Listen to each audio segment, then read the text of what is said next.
this All mug. right, that's my mug. All right. You stole it. Welcome to, I paid for it. Oh, yeah. Oh, perfect. Yeah. That's what anyway.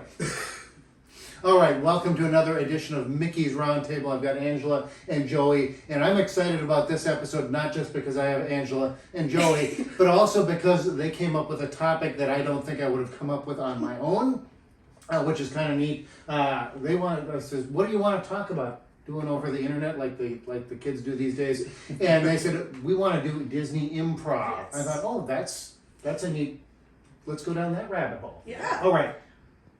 Improv. What is improv, or what do you mean by improv?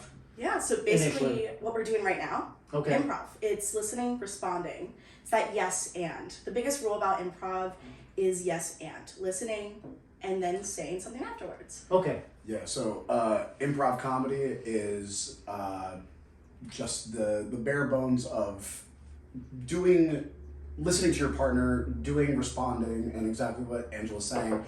And it's, just being there in the moment. And, it's sort of... I seem to recall having taken an improv class, or it was an acting class Yes. where they did improv, and I think I might have remembered them. So you build on whatever else somebody else throws out there. Exactly. You don't throw it down and no, I don't want to go in this direction. You build on whatever they build off of what you're doing, and so on and so forth. So, okay, now that we have a definition, a working definition, let's work with it. Yeah. How does that relate then to Disney? Disney is, of course, a multi-billion-dollar, however many, entertainment company. Entertainment is their bread and butter, and lots of films, which are, lots of stage shows, lots of entertainment options. How then do you work improv into that, or how does Disney work improv into that? Yeah, so, we're all skippers. Improv helps a lot with our jobs, like a lot. And by skippers, you mean Jungle Cruise skippers. Yes, hardly know her. Watch episode 1, the world famous Jungle Cruise. Anyway. Yeah, so I always say my favorite moments on my boat is when it's improv. I live for those moments. Because we have a little script, BOG, that we have to say, like episode 1 that we talked about. But the best moments are improvised, because you never know what the guests are going to say. They'll say something random, and then you just feed off of that. You do a lot of improv, so you get it. Yeah, my entire boat is sort of this second city mythology where I took one trip, improvised, saw what worked, saw what didn't, and then once that was solidified, that became like my show. That became my script. And that was sort of what I decided to do. And then within those moments, it's like when a kid blurts out something, it's not ignoring them. It's bringing them into the conversation and having this back and forth until you're screaming at the top of your lungs with some 5-year-old. Which I've seen you do on your boat twice. Only twice. Every time I've been on your boat, a kid would say something crazy, and you'll be like, "What did you just say?" All right, and you'll just go off of that, and it's brilliant. Now, I was going to say, I never did improv on my boat ever at all, but the way you just described it is very much what I did. Yeah, absolutely. You're doing your routine, and then something else comes up because you're going to wait because the boat in front of you is slow or whatever, Right. and something else different. Oh, I like that. You work that into your routine, and it becomes part of the routine. So that's as a cast member, and it's not just Jungle Cruise, although that's probably where it's used most, because it is very integral to that job and that performance. But just as a cast member on Main Street or wherever they happen to be, and whatever park they happen to be, they're going to be doing that. But there are specific shows and attractions that use improv as well. Yeah. Let's throw out some examples of shows or attractions. Okay. I'm trained at a lot of places. I'm trained at Pirates, Jungle Cruise, Haunted Mansion. I do fireworks and I do parades. Okay. And I feel like because I was trained in improv when I was younger and I got to use that, it taught me how to listen and then talk right after. I'm a very awkward person, obviously, you guys. I noticed that about you. Yeah, so, guys, but I can tell when I am anxious, I have to take time to listen to what they're saying and then respond. So when you're on stage, when you're doing that customer service, it can be stressful at times. It's listening and responding. At Pirates, anytime a guest will ask me, are the pirates real? I like to answer it in a show way. Be like, absolutely they're real. Of course they're real. The only thing fake here is me. I'm the animatronic here, and like saying something silly like that. And do you have like canned answers? Because you'll get the same questions over and over again. So you. Oh, absolutely. If they are insisting that they're like, oh no, they're fake, I will kind of explain. Yeah, I mean, they're there. They're definitely there. There are things in front of you. They are there. Kind of like saying, yeah, it's not real, but there's something in front of you.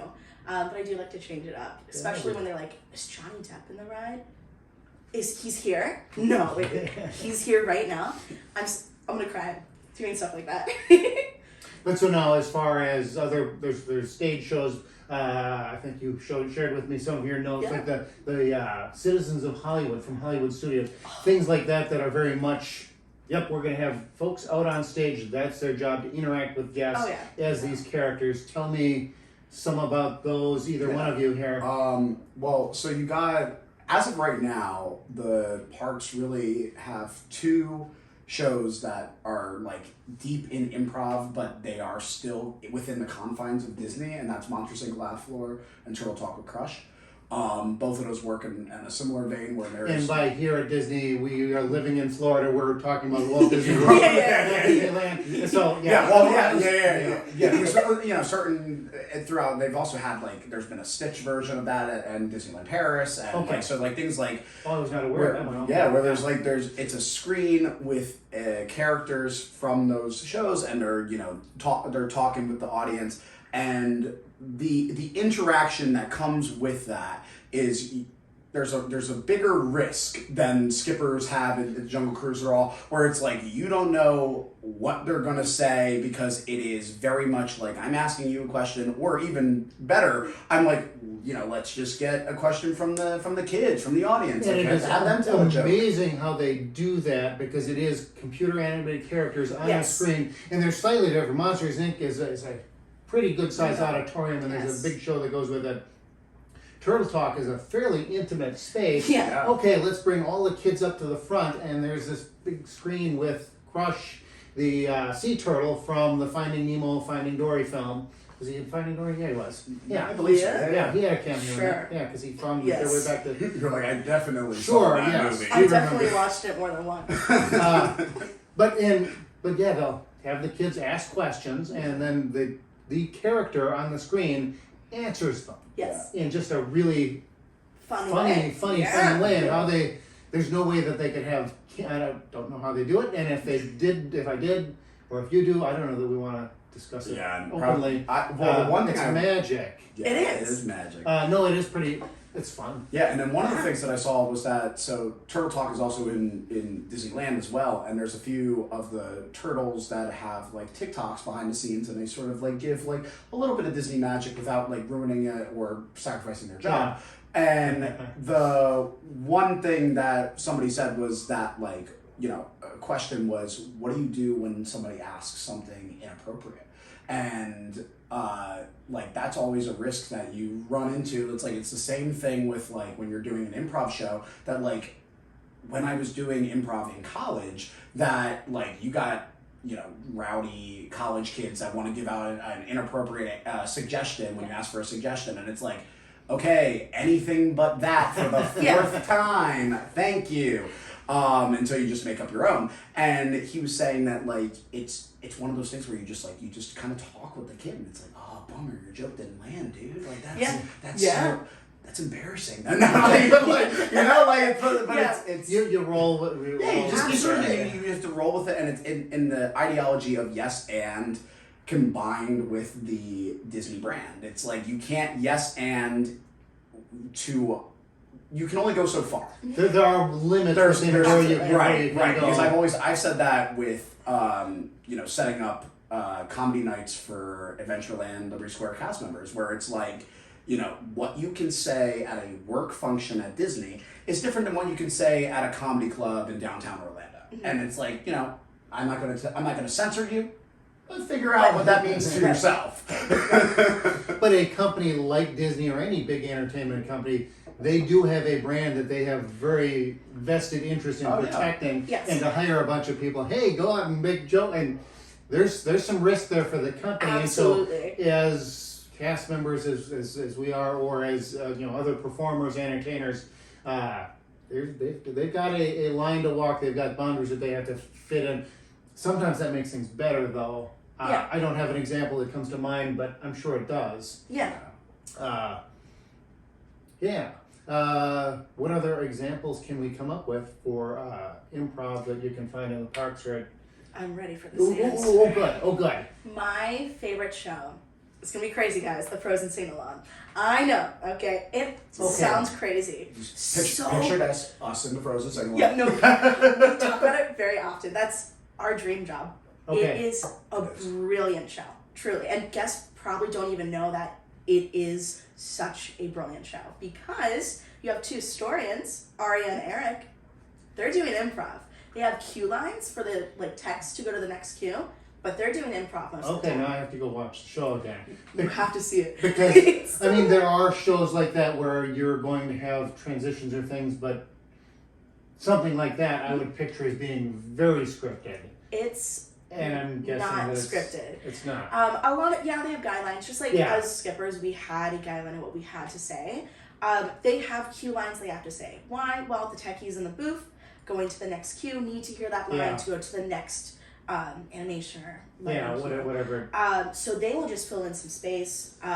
I've been to the show more than once in one day, and every show is different, same performers. Okay. So funny. I will say you have Anna, Elsa, and Kristoff in it.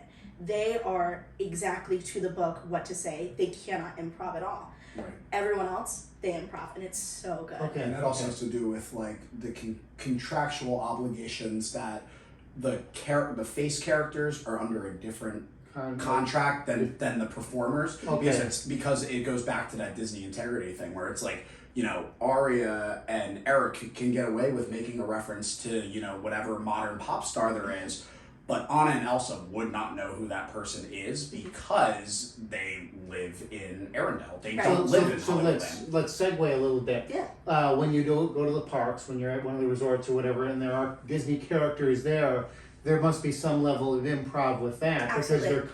Because you're in a dynamic situation, you have no idea what the guest is going to say, but you are a character that you have to stay in that character. You're friends with that character. You have to. That character's just responding to whatever question. Like, Mickey, how are you doing today? And there must be doing certain great.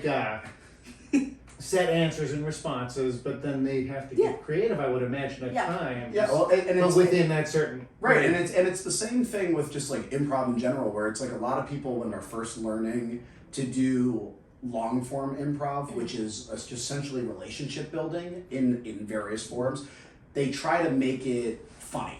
And that's the downfall of improv. Yes. It's like unlike sketch comedy and unlike stand up, the goal of it is not punchline, set up punchline and doing these jokes or having a game of the scene in a sketch where it's like, oh, that's the joke. He just keeps taking off different articles of clothing or whatever it is.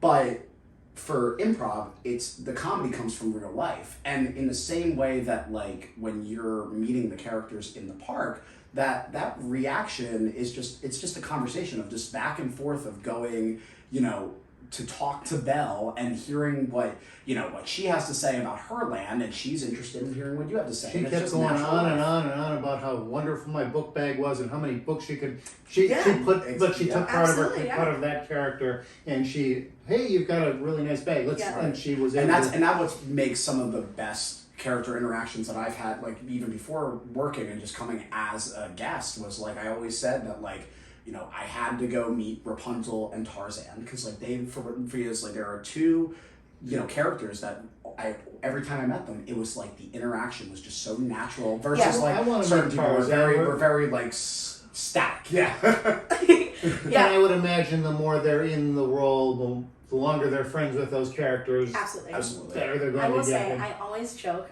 every time I meet a character, I feel like I'm doing an improv scene. I'm like, man, time to improv. All right. I always say, let's go perform, guys. Every time.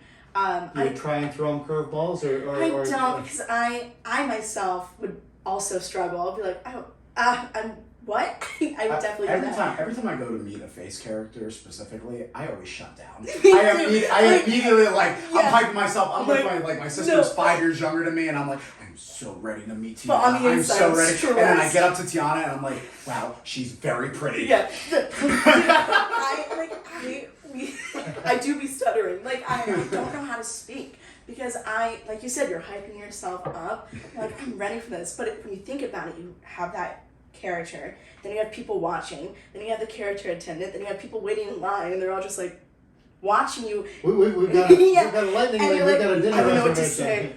Hey, big fan. Yeah, big fan. I'm so I awkward. love doing your movie. You've You're got so something in talented. mind that you're going to say to them, and then they go off on some other tangent. It's like, You're like, line? I'm sorry. What? all right, did the picture turn out? Okay. Okay, good. Awesome. Bye. No, but it is, and I could do a whole show on just character meet and greets, and probably will at some point. They will go along with bits that you do. The best photo that I have of a character meet and greet, there was a hurricane coming in, and it was a few years ago, not the last one that hit us. It turned north, whichever one that I was. forgot which one that was. But I know what They you're were talking closing down the parks early, and so I went into the parks, and I brought my umbrella with me, so I went to the Winnie the Pooh and Tigger meet and greet right outside the Mini Adventures of Winnie the Pooh there. And so I got up there, and I said, hey, do you want to, so I pulled up my umbrella, put it up, and it's us, like, struggling to hold the umbrella, and it's Pooh and Tigger helping me, and it's a fantastic photo. I love That's that. cute. And so it's like, they will work with you, and then Oh, yeah. rules and restrictions and They love a fun limits bit. on what they can do. So, They but love a yeah. joke. Because I suppose it breaks up the routine of their day of, here's another kid. You're like, Yeah, just the All same right. thing of just kid And tugging then at so my that's legs Yeah. and signing that's their autograph. improv, them building Yelling off at of me. that. Yeah. So, Yay. yeah. Dad That's not cute. wanting to be in the photo, and mom going, come on, Come on, get in the get in the photo, picture." get in the photo. Okay. So then there's things like the Dapper Dance. Now that's a fairly Love them. kind of scripted Yeah. thing. I've worked on Main Street enough, or been on Main Street USA at Disney World, Magic Kingdom enough that it's kind of the same bits, but they Yeah. go off a little bit on They're tangents.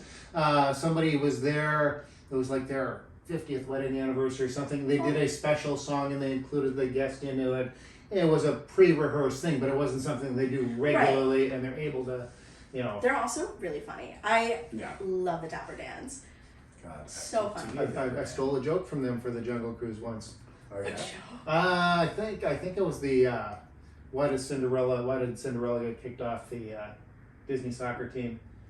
Why? She keeps running away from the ball. Write that down.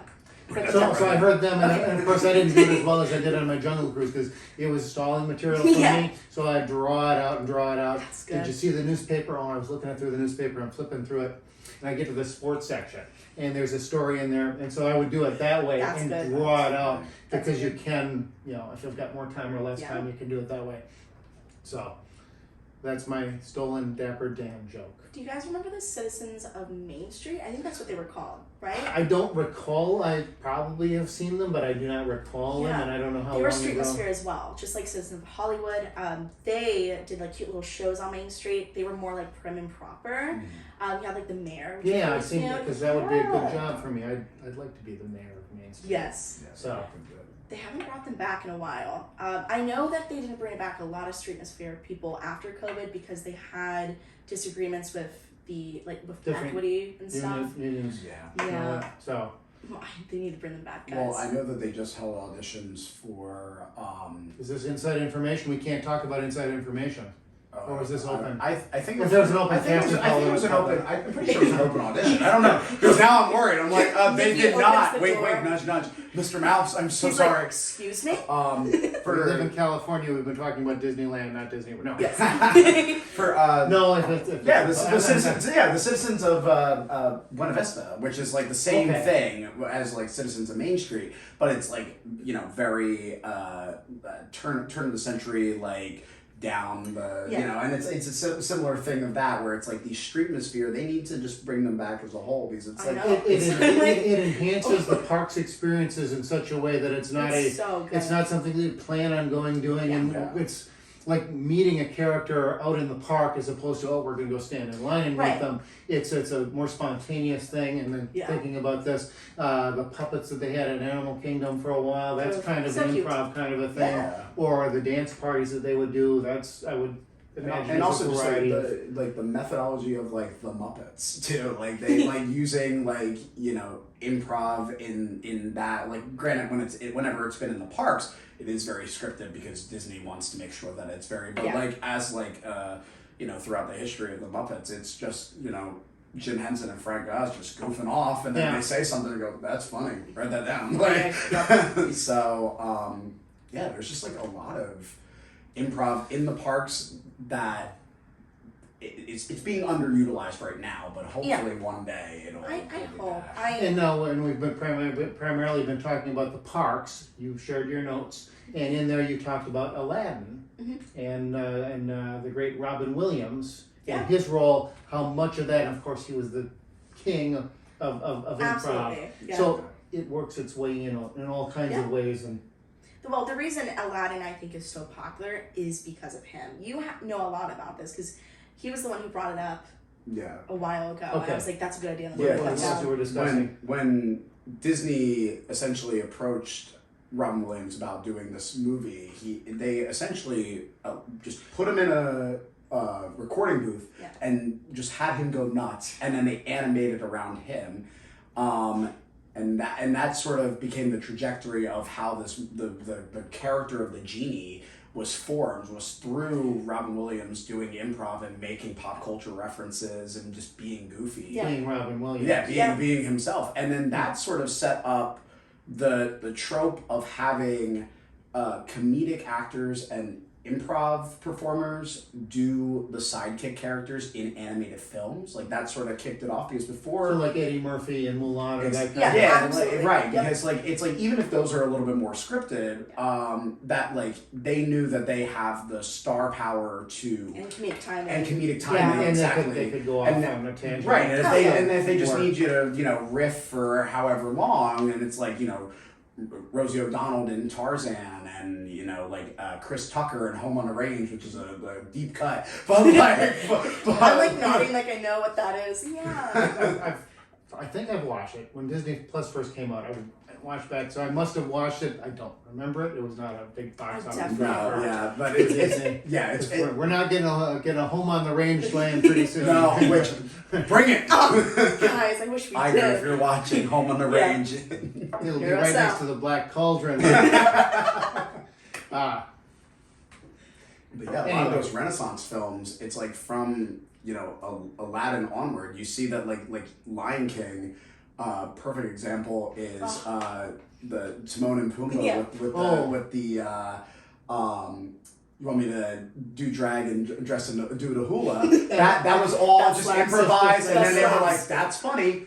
We're putting it in the movie." Please, That was funny. animators, draw this for me. Yeah, So good. It's a lot of moments like that I love that Disney will do, like just allow, again, do improv within the confines of our brand. Yeah. This is what the story is. This is what the character is. Yeah, I mean, and like the biggest proponent of it right now is Josh Gad. I mean, they will give him like as much range as he, they keep him on the loosest leash out of all of them. That like he can pretty much, because they know that he's not going to say anything that's going to damage the brand. Right. But and being Olaf, or when they allowed him to be a Jungle Cruise skipper in Disneyland, which I'm still mad about, but like, I put here. yeah, because he's from Florida. Like, Applied for Walt Disney World. he must be still bitter about it, but I know, he probably was like, I don't That's want to the give But them tea. I'm guessing he lives out there, so Yeah. it kind of makes But sense. also, makes sense, we're but, like- amazing. But still, yeah, we could. That would be a fun. he'll come around for my Hanukkah cruise. It's fine. There we go. Because he was the first one to vote. Would you rather him as a guest on your Jungle Cruise boat, or would you rather be on his Jungle Cruise boat? See, I Yeah, think there's a That's a good there's a question. mind bender for you. That is. specifically him. Yeah. I think I'd want him as a guest because I. So you can prove that you're better. No. Be like, yeah. Well, I wasn't gonna say anything, but like, yeah. yeah, just to like. Does it really need to be said? Yeah. I've heard very good things about you, by the way. I've only heard bad things, so. Yeah, I know. Really? I've heard mediocre things. Believe it or not, about myself. I don't have this boat. Somewhere Like, in the that was middle. so mid. Yeah. But like, I think that there were other actors. Unfortunately, the people that come to mind that I would love to be on their boat if they were to do a boat, they're all they've all passed. I'm thinking like Robin Williams. I'm thinking Gilbert Godfrey. I pull a lot from Gilbert Godfrey, just like in my like comedic styling outside of Disney and even on my boats, which is probably like if a leader saw that, they probably go, "We need to look at his boat right Be now. like, What is he "Hiya." saying?" I need to talk real No, quick. I'm putting this on the YouTube. I- Oh, Sorry, Dominic. Wait, here. But no, it's just like his sense of storytelling. Well, and he just was, like, he and was his, in Aladdin as well. right, and just like his Wasn't that the bird? Iago. Yeah. I was just talking about Iago today, where I was like, how funny would it be if they replaced Tinkerbell in the fireworks show with Iago, and it's just Iago coming down. I think it would be Oh fantastic. my god. Oh Which is wow. imagine me as a bird. No, it's literally you with like little wings, like. And it's not. I'm not friends with Iago. I'm just a man It's as a just bird. me, like it's Joey with wings. I get stuck halfway. And we're like, oh, all right, cool. You would have to like literally. So, any other avenues? We've covered movies, we've covered attractions and cast members and various shows. Anything else that we can find our way down that might have some improv in it that would tie into our topic? Yeah, I mean, I think the Pleasure Island when that was around. I was thinking about that. That was Pleasure, specifically the Adventurers Club. Yeah, the Adventurers Club, and they had their another comedy club that was also there. I actually had a recent conversation with the gentleman who was a big hand in like creating both the Citizens of Hollywoodland as well as like Adventurers Club, and he was leading me into like sort of their methodology of. And he started at Second City as well, but he was there when it was like he was a kid growing up in Chicago when the Belushis were there and Gilda Radner kind of like style of comedians, and he was telling me that like it's sort of just like coming up with bits and then making those bits work, and then there would be like moments of improv, and then at a certain point we'd end the show and then we'd start all over, and it was the way it worked was that it was you started here, and then by the time the guests got here, they were gone. Like that was sort of like how it was supposed to, be enacted. And then the comedy club was just a sort of mixture of having stand-up comedians, and it's supposed to act just like a comedy club at downtown Disney. Yeah. And I am so upset that like by the time I was allowed to I like be able to go, I it was know. like, sorry, we're going to Disney Springs now. You're like, oh. See, I was old enough and was at Disney, downtown Disney, when it was then called, that I could have gone to the Adventurers Club, and I wasn't into that whole thing as much as I am now, and didn't know what it was. We went to the Disney Quest and played video games, Which is great. Which is great. you guys. They should bring that back too. But more than Please. anything else, I wish they'd bring the Adventurers Club back. But I wish that I would have gone to that and seen that. I had said to somebody not too long ago that I was saying about the Skipper's Canteen, how that I feel like they need to envelop in the campiness of it the way that the Jungle Cruise does. Because every time that I've gone to the Skipper's Canteen restaurant in Magic Kingdom, that it's like I'm there and it's like they're skippers, but it's they're just serving me food, and it's like there's nothing wrong with that, and I love the atmosphere. But like I was like, man, if this opened up in the 90s when it was like at the height of like the campy restaurant where you walked in and it's like a clown is serving you, that's what I'm the clown. like the tiki room at the tiki room of the Polynesian like Trader Sam's. Trader Sam's. Because that's a very much bits. You order this drink and this bit happens. That place is overwhelming. I love it, but wow. Yeah, because I'm just imagining you hear the audio in Skipper's Canteen where it's like something's going wrong in the kitchen or something's going wrong in the proprietor's office or this and that, and it's like I want to be able to see the chaos behind the screen, and we as Jungle Cruise skippers. We get the chance to do that, where it's like if the guests are actively looking at everything in the queue and listening to what's being said by Missy, that they get a chance to see behind the curtain when the skipper is really playing it up. And that's what I want from the setup for the joke that you're getting. Exactly. And of course, like the Skipper Canteen, which we didn't go there yet, but we'll go there now. That is the Jungle Cruise themed restaurant in Adventureland where they do Jungle Cruise type jokes, and they're all skippers, and that's it. The theme is tied into this is where the Jungle Cruise skippers go to eat their lunch. Right. Not really. We couldn't afford it. I But know that's yeah. expensive. Yeah, but I guys. just want them to come out and they're like, you know, it's like Yeah, they're like- about to spill our meal, but they're not. Like that's the kind of stuff that I think that Or they like, do commit to the bit. they commit to the bit and like, I'm so sorry, That and might then right cross behind us He's is like, the yeah. actual food, but it's like that fried. might cross a line or two. That would be us. We worked there. We would cause mayhem. We would probably work there for a good 1 minute Mhm. and get fired. But it would be Yeah. the Like best real minute It would be, ever. Yeah, it would be gold. The such- fans would go crazy, It'd guys. be like that. They were funny. They were so. That's talent, guys. It Yeah. is. So I'm gonna wrap it up. I think this was fun.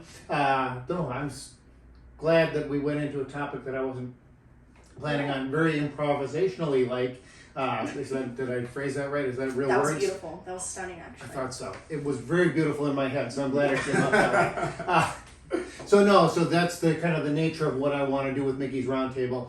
Have guests come in and what do you want to talk about, and then we freeform and we let it flow and we talk about things Disney. So until next time, I'm Roger. Excuse me. This is Mickey's Roundtable, and if you want to talk about Disney, I want to talk to you. That's my tagline. That's a good tagline. That's cute.